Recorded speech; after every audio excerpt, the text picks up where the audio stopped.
Kecerdasan Abu Nawas benar-benar menghibur Raja Harun ar-Rasyid. Suatu saat sang raja terlihat murka melihat pekerjaan pengawal kerajaan yang selalu tidak beres.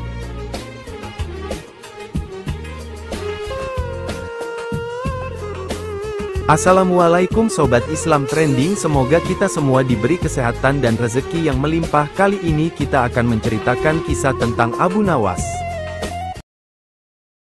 Setelah diselidiki, ternyata para pengawal itu suka mabuk-mabukan.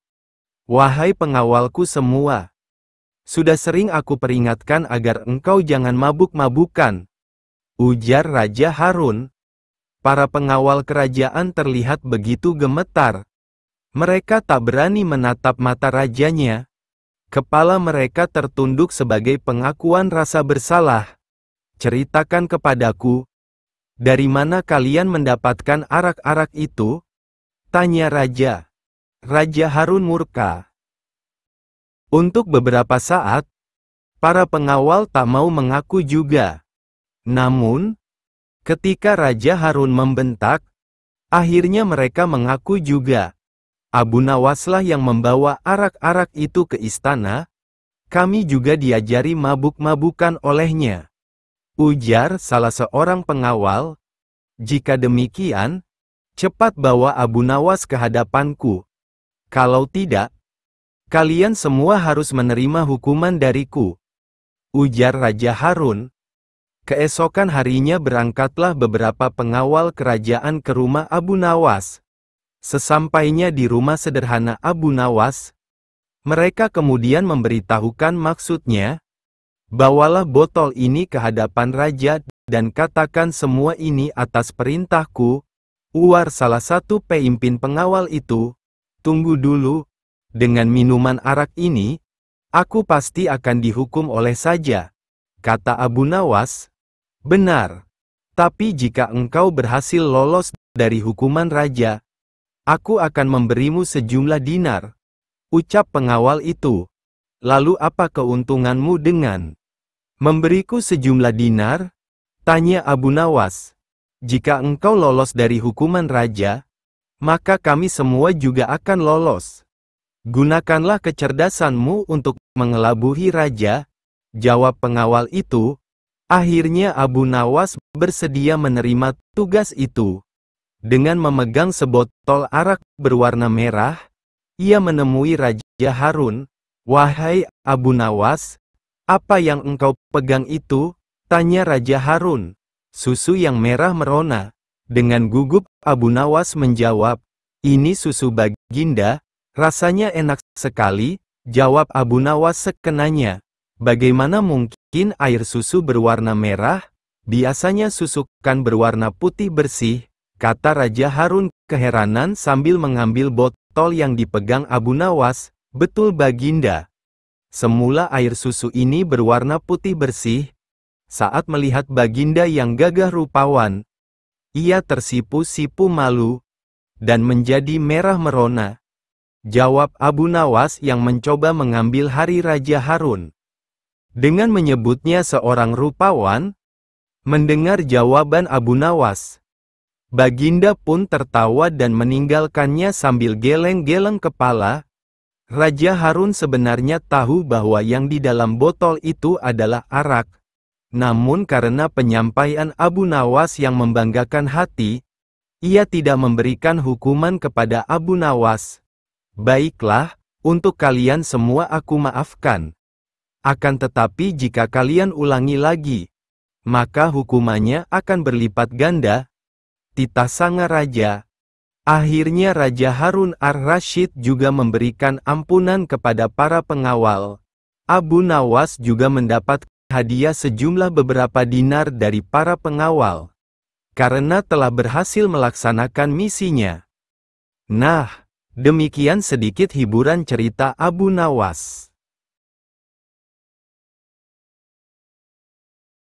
Pada suatu hari, keluarga Abu Nawas benar-benar bokek. Tidak punya uang sepeser pun, tak ada lagi harta benda yang bisa dijual kecuali keledainya. Abu Nawas pun pergi ke pasar untuk menjual hewan kesayangannya itu.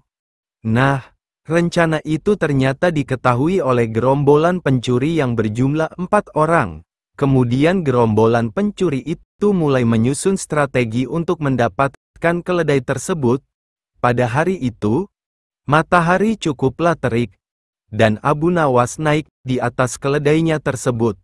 Dan akhirnya Abu Nawas berjumpa dengan seseorang yang tak lain adalah pencuri tadi, dan Abu Nawas tak menaruh curiga sedikit pun. "Bagus ya, kambing kamu," ujar pencuri pertama saat berpapasan dengan Abu Nawas. Abu Nawas tak menoleh sedikit pun dan mengira sapaan orang tadi bukanlah ditujukan untuk dirinya. Abu Nawas sangat yakin 100% kalau yang ditungganginya itu adalah seekor keledai, bukan kambing. Abu Nawas meneruskan perjalanan ke pasar. Kemudian dia berjumpa dengan pencuri yang kedua yang memuji kambing yang ditungganginya. "Ha, kambing kok dibilang keledai?"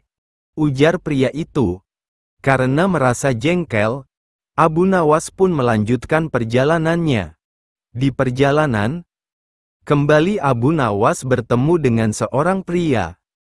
"Hai, Tuan, kenapa engkau mengendarai kambing?" tanya orang itu. Pohon yang rindang, ternyata di bawah pohon yang rindang itu, ada juga seorang pria yang tampaknya juga sedang berteduh dari panasnya terik matahari. Wah, kambing Anda bagus sekali. Apa ada niat untuk dijual?" tanya pria itu yang tak lain adalah pencuri keempat. Kemudian terjadilah transaksi. Keledai yang dibilang kambing itu, akhirnya terjual dengan harga 3 dirham. Dan selanjutnya, Abu Nawas pulang. Betapa marahnya si istri Abu Nawas mendengar keledainya dijual hanya dengan 3 dirham saja. Demikianlah kisah Abu Nawas yang telah tertipu oleh 4 orang pencuri. Bukanlah Abu Nawas kalau tidak bisa membalas. Dan kayaknya akan masih bersambung dengan seri balasan Abu Nawas kepada pencuri. Abu Nawas dikenal memiliki pemikiran cerdas dan hampir bisa dipastikan dirinya memiliki solusi atas sebuah masalah yang tengah dihadapi. Selain itu, Abu Nawas juga dikenal sebagai saudagar buah-buahan yang dipanen dari kebun miliknya sendiri yang lumayan luas. Bahkan saking luasnya kebun yang dimiliki Abu Nawas, sejauh mata memandang yang terlihat adalah bak permadani hijau yang tumbuh subur. Pada suatu hari, Abu Nawas melakukan pengawasan, melihat-lihat kebunnya tersebut. Dirinya berjalan kaki menyisiri kebunnya melewati tiap petak kebun yang ditanami berbagai macam sayur-mayur dan buah-buahan segar. Abu Nawas sangat bangga dan bahagia melihat tanamannya yang tumbuh subur dan menghasilkan banyak buah yang berkualitas. Ucapan puja dan puji syukur terus-menerus terucap dari bibir Abu Nawas kepada Tuhan. Inspeksi kebun buah. Pada siang hari yang cukup terik itu, perjalanan Abu Nawas yang sedang mengawasi lahan kebun miliknya mendadak berhenti pada sebuah petak di mana tumbuh subur pepohonan arbei. Abu Nawas memandangi dengan detail tiap bagian pohon arbei miliknya tersebut. Dirinya memperhatikan rantingnya, daunnya hingga buahnya yang nampak segar bergelantungan. Karena terik matahari begitu panas tepat di atas kepala dan dirinya merasa lelah, Abu Nawas kemudian berhenti dan beristirahat di bawah pohon arbei yang lebat. Bekal makanan yang sudah disiapkan oleh istrinya segera dibuka dan disantapnya. Kali ini makanan yang dia bawa tidak pedas-pedas amat, sangat enak gumannya dalam hati. Dengan ditemani semilir angin yang sepoi-sepoi, Abu Nawas puas menikmati makanan dari istrinya tersebut. Setelah kenyang, dirinya menyandarkan diri pada batang pohon arbei sambil melihat ke atas. Dilihatnya buah arbei yang ranum. Sesaat itu pula dirinya memandangi buah labu yang ada di petak seberang. Betapa besar buahnya serta ranum. Bukan Abu Nawas kalau dirinya hanya memandang saja. Ya, seperti biasa, Abu Nawas mulai merenungi buah-buahan yang tumbuh segar dari kebun miliknya.